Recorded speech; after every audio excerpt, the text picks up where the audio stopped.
guys, it's Cassandra with Fast Track Friday. Today we're going to talk about identifying what are the gaps in literacy, right? This is for principals who are looking to identify what are the areas that I need to look into to make sure that our students are getting exactly what they deserve. You may think, why literacy? I want to just say every subject area, you need to learn how to read, you need to know how to read, and you need to know how to understand, make sense of the context. So really looking at what is the future success of our students, their career readiness. It's all about reading, how far they'll go in life, academic achievement, and really looking at our core developmental skills to really understand that our whole foundation is built on literacy. I know you know, but our current state is pretty dire with 31% of fourth grade students that are proficient, and really understanding that it is down from 35% in 2019. We know much of our students are 4 months behind at least, and we have about 8 million struggling readers, right? So I always ask, what are you doing now to make changes for the future for our students? So you may ask, what are our literacy gaps, right? Really being able to, as a school or district, analyze what is going on. How do we evaluate and we take the data to pick apart and what data parts are necessary for us to dive into to identify what are the students that are struggling and how do we get them on grade level. Comprehension. How do we understand where our students are in comprehension? What sources are we using to make sure that this is good for vertical and horizontal planning? But not only are we using it, but the next school over is using it as well, right? Being able to use things that are valid. Fluency. What are we using to measure fluency? I remember working with one school. What was measured for fluency at one school was different at another school, and it was different at another school. So just looking at all the elementary schools in the district, we were using different components to measure fluency. And thinking about the foundational skills. What are the gaps that are missing when it comes to phonics, decoding, and word recognition is crucial to identify those and have those go to the next grade level, but be a team and really push to make sure our students get exactly the pieces that they're missing. Now, I don't even need to say this, but we know they appear because of multiple reasons, right? And there's other reasons that we can't put our finger on, but here are the major 4 reasons why these gaps are apparent in our schools. So there's disrupted learning. Maybe students went to one school, went to another school. We know the pandemic was a big disruption in learning, whether there's absenteeism in your schools, districts. Thinking of some of the schools in LA that I used to work with, we had a large unhoused population. And then like class size, looking at how large our classrooms are and then how much individualized instruction each of our students can receive. Monitoring, I think this is becoming a greater threat, is how do we monitor our students from year to year, and then how are our teachers monitoring students to close the gap when they see it or identify the needs.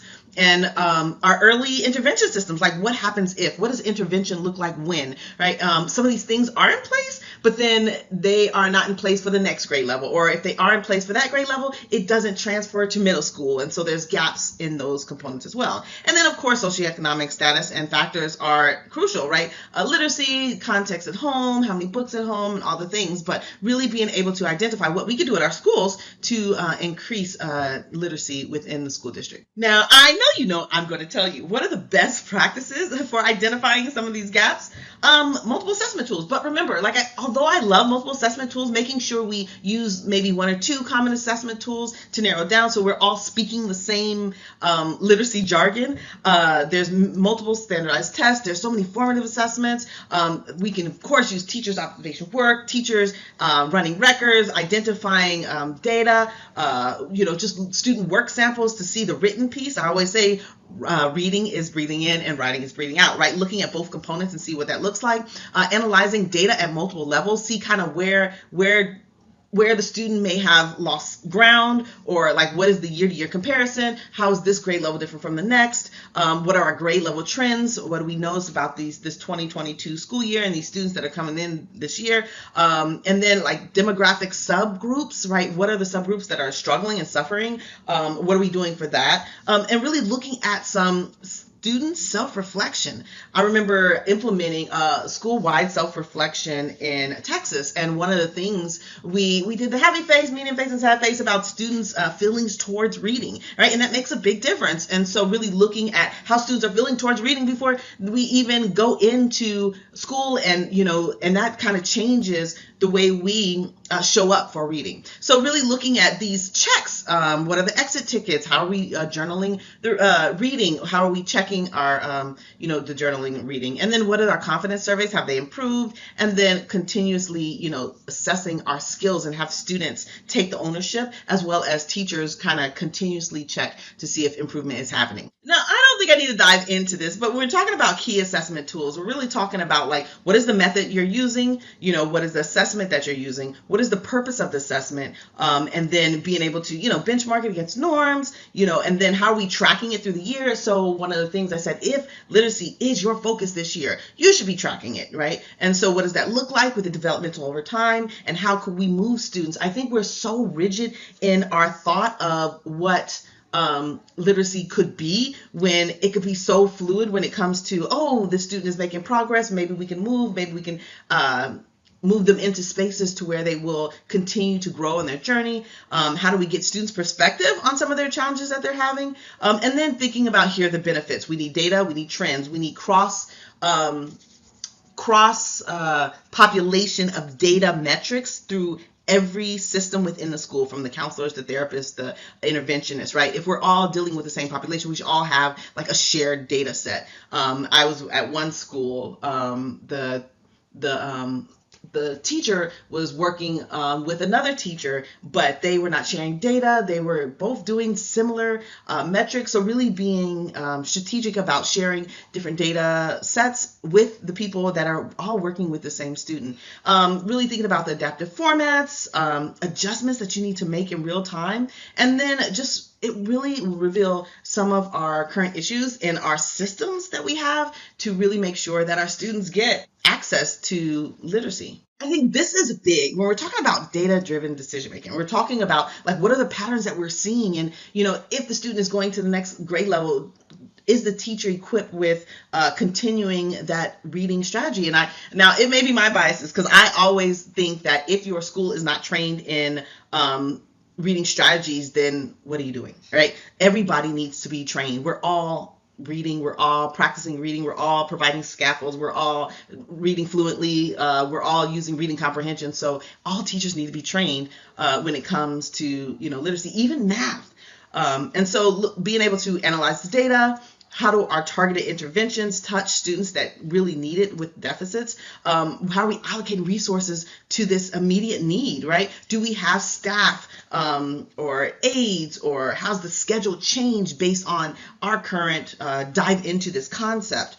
What do our needs assessment look like? And then how are we making sure the needs are filled and the teachers' needs are met? And then what are we doing to track progress and adjust, and not just waiting for a quarterly exam to adjust, right? If we see something, then we've done something. I think when we're in the age of technology where we can modify things pretty quickly, so it kind of baffles me that we don't make changes in student areas within a month or two. It's always waiting to the next quarter. Okay, so how do we address, right, the gaps? And I think this is where, like I said, with technology, we can be so creative. There's so many different ways that we can address these gaps. Of course, targeted interventions. What does that look like? What do your programs look like? High dosage tutoring is popular and it works. How are you implementing that in your schools? What are you doing in your professional development? Like, again, are you teaching all teachers to, here are some techniques, here's how we address comprehension, here's how we address fluency, here's how we address phonics? Like, we should all be reading teachers in my eyes. Like I said, I'm biased. So really, how are we equipping our teachers with the training and the literacy and the phonics and building our teachers' capacity? And then how are we engaging families? What are the things that we're doing to provide for our families that's not jargon infused, to where they can participate in helping their child, right? What does that look like? And so even having those partnerships, having families come back into the school post-COVID. What are the workshops? Maybe they're volunteering at the library. Of course, people that have a robust library systems, that's a part of fluency initiatives. So thinking about what are we doing to allow students to take books home? And then how are we monitoring what we're doing and adjusting periodically, not quarterly? Quarterly is too long. So what are we doing to take this snapshot and make changes right away? And then what are we doing in our PLCs to where we have conversations and teaching and strategizing about the similar students that we are all working with? Now, I know you've known and you've looked at my presentation. So one of the things I'm all about that life is about how do you get started? You need to do something today, right? If this is a concern at your school, feel free to shake things up and be okay with it, right? I always say, if you're going to go big now, and then deal with the repercussions later. But think about, like, what are we doing to review our current policies on data? What are we doing to review our current data? Who's looking at the data? Through which lens are we looking at the data? And then how are we understanding the landscape total? Where do we stand when it comes to reading strategies? And then how do we identify what are the trends, what are the gaps, based on 2 years ago, and kind of see where do we see ourselves in the future if we implement these things. Always look at some of your subgroups, be able to pinpoint some of the patterns. What are the grade levels that are struggling? Thinking about our student population, our family population, and their need. Select an assessment tool. Now, FYI, I'm not going to say it on here, but there are really 4 key assessments that are in reading that I love and that I know research-based that really drill down to what students are missing and what they need to have. So if you do want to know those 4 reading metrics, definitely let me know, and I'll tell you the 4 assessments that I use to make sure that my schools are on par for reading. But keep that in mind when we're talking about reading skills across all grade levels and the expectation that you need to have as leaders to ensure your team is moving in the direction you want them to go. And then, of course, your literacy team, build them that out, build that capacity. Maybe your coaches are on board, really thinking about who are your diverse teachers, your specialists that will come in and support teachers in areas, whether it be assessment or like analyzing skill or looking at documentation to identify, like maybe we should think about what is dyslexia screener. You know, I was at one school, I want to say 3 months ago. It broke my heart to identify that they had several students that may be on the cusp of dyslexia,